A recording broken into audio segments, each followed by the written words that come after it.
The Black Death, Part 2. After the Silence, a historical documentary script. Narrator. When the plague began to fade in the middle of the 14th century, Europe did not celebrate. There were no bells of victory, no declarations of safety, no sense that the nightmare had ended. Instead, there was silence. A silence that stretched across entire regions of England, France, Italy, and beyond. A silence made not of peace, but of absence. Fields that once echoed with the sound of labor now lay empty. Roads that had carried merchants, pilgrims, and soldiers were suddenly overgrown. Entire villages had vanished so completely that even their names would later be forgotten. The Black Death had not simply passed through Europe, it had rewritten it, a world with fewer people. By the time the first wave of the plague subsided, Europe's population had been reduced by staggering proportions. In some regions, nearly half the population was gone.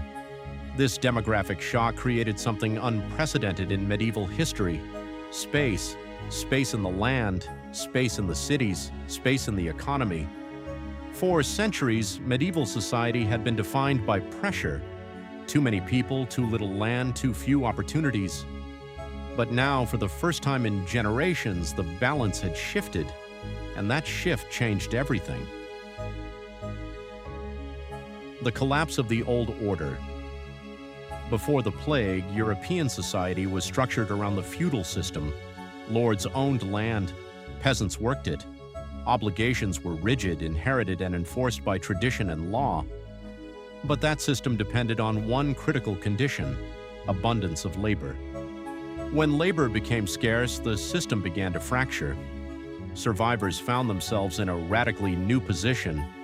A peasant who once could not leave his village without permission now found that his labor was needed elsewhere. A worker who had once been replaceable became valuable. For the first time, ordinary people could negotiate, and that negotiation began quietly, but it would reshape Europe.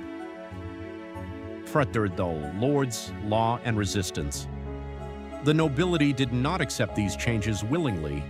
Across England and parts of continental Europe, laws were introduced to stabilize wages and restrict movement. Authorities attempted to freeze society in its pre-plague form, but enforcement proved difficult. There were simply not enough people left to maintain strict control over the population. Entire estates lacked workers, local administrations were weakened by death. Economic necessity began to override legal authority, and so, in practice, the old order began to loosen, not through revolution, but through absence. The vanishing villages. Perhaps nowhere was the transformation more visible than in the countryside. Hundreds, possibly thousands of villages across Europe were abandoned entirely. Houses collapsed, fields went untended, churches lost their congregations and slowly decayed. Historians today refer to these as deserted medieval villages, but for survivors at the time, they were something far more unsettling. They were places where life had simply stopped. Some travelers described walking for miles without encountering a single living soul. Others reported entering villages where food remained on tables, tools lay in fields, and yet no one remained. It was as if the world had been interrupted mid-sentence.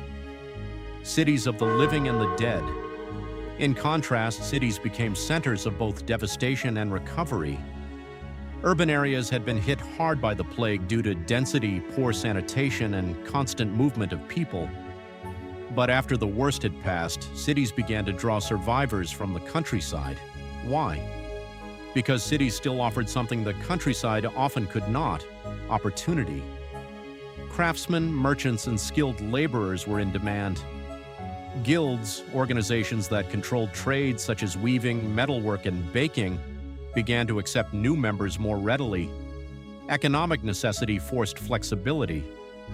At the same time, something else began to change.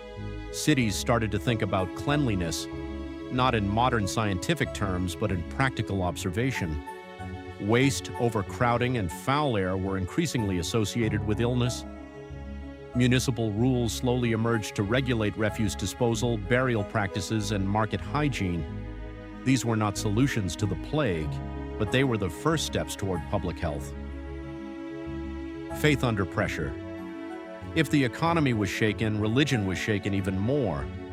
The medieval church had been the central authority in European life. It explained suffering, guided morality, and offered hope of salvation. But the plague raised a difficult question. If the church had so much spiritual authority, why had it failed to stop such suffering? For many, this question led to deeper faith.